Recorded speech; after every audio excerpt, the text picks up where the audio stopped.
Les fêtes de fin d'année approchent et vous êtes indécis sur le choix du cadeau à offrir.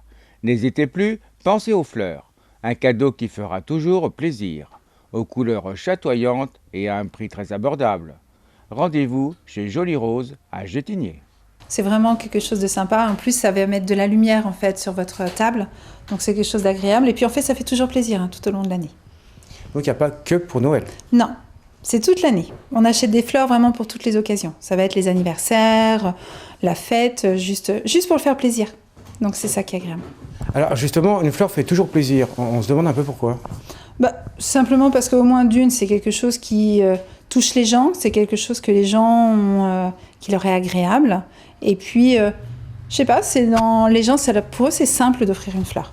Donc c'est le cadeau facile qui fait plaisir.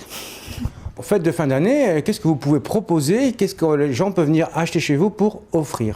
Alors là, on va surtout principalement travailler sur le centre de table parce que c'est vraiment le réveillon, tout ce qui est fête, c'est vraiment fait pour que les gens se reçoivent, soient ensemble. Donc on se retrouve autour d'une table, donc on met des fleurs sur la table et puis on peut en mettre ailleurs dans la maison. Mais c'est vrai que ça va être principalement du centre de table ou des beaux bouquets juste pour offrir, pour faire un cadeau supplémentaire. Alors est-ce que les gens sont plus attirés par l'une ou l'autre style de fleurs? Non, ça dépend tout à fait. Là, chacun a vraiment... on va partir sur principalement des fleurs quand même qui vont être un petit peu plus travaillées, de la fleur plus chère, on va dire, parce qu'on a des cadeaux plus précieux à cette époque de l'année.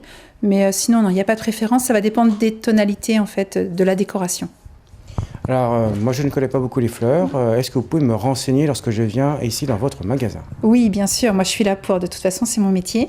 Je suis là juste pour vous conseiller, vous orienter. Je ne suis pas là pour vous imposer des choses, mais au moins pour vous faire plaisir.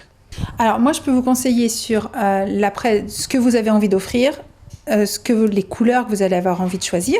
Et puis aussi, après, on va partir sur le dernier détail qui a quand même son importance, votre budget, où on va établir en fonction aussi de la durée dans le temps, parce qu'il y a des gens qui veulent quelque chose qui va durer peu, puis quelque chose qui va durer très longtemps. Donc en fonction, on se dirige vers ça. Alors justement, une fleur, c'est éphémère. Comment fait-on pour justement qu'elle dure le plus longtemps possible? Alors, simplement, il faut déjà avoir juste le bon entretien. Si on part vraiment de fleurs, on va partir sur la fleur coupée. Il faut juste utiliser du matériel qui va être propre, parce que voilà, souvent, éviter tout ce qui est ciseaux. On bannit les ciseaux pour couper nos fleurs. On va utiliser principalement soit un couteau, soit un sécateur. Mais voilà. Et pour le reste, l'entretien des plantes, je dirais que ça dépend. C'est compliqué. Chaque plante a son entretien, donc c'est vraiment au cas par cas. Et puis, je l'explique en général à mes clients. Comme ça, c'est plus simple. Alors pourquoi pas les ciseaux? Les ciseaux, tout simplement, ça va faire comme si je vous mettais un élastique au poignet. Eh bien, ça coupe la circulation. Donc après, ma fleur ne va pas pouvoir s'hydrater correctement, donc elle va être très vite fanée. Autre chose, on dit toujours qu'on peut le dire avec des fleurs. Donc c'est-à-dire que chaque fleur a un sens. Alors, on va dire que beaucoup de fleurs ont une signification. Moi, je ne connais pas toutes les significations des fleurs, il y en a beaucoup trop. Quand on connaît la quantité des plantes qui existent, c'est impossible. Mais oui, on va avoir certaines fleurs qui vont avoir une signification bien particulière, comme la rose rouge que tout le monde connaît, qui va être pour l'amour. Et puis, on va avoir la rose blanche qui est plus pour l'amitié. Après, toutes les fleurs, si on veut faire une déclaration d'amour, on va partir sur plutôt un beau bouquet de tulipes, qui est plutôt une déclaration d'amour. Et après, voilà, on peut vraiment trouver une signification pour chaque fleur.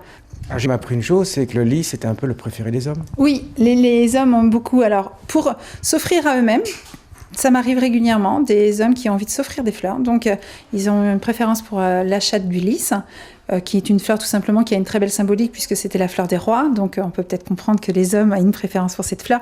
Et puis sinon, ils sont quand même friands d'offrir des belles roses à leurs femmes ou à leurs amis. Ou voilà.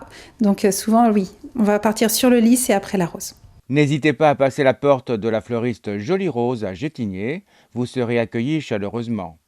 Pour plus de renseignements, vous pouvez également visiter leur site à l'adresse www.jolierose-fleuriste.fr.